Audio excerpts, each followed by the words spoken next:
Studies show that 1 in every 13 American child has a food allergy.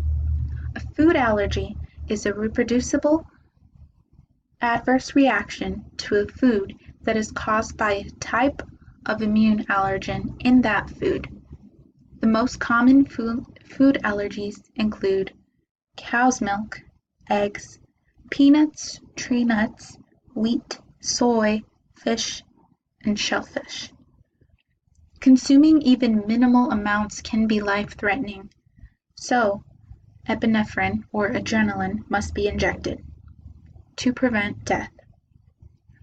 Food allergies can also cause gastrointestinal issues such as an itchy mouth, nausea, vomiting, abdominal cramps, diarrhea, and they can also cause skin reactions such as hives, swelling, itchiness, respiratory problems, wheezing, coughing, runny and itchy nose, and they can also cause anaphylactic shock.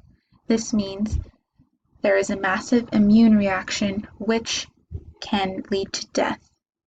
The picture on the top right-hand corner shows a woman injecting epinephrine into her system.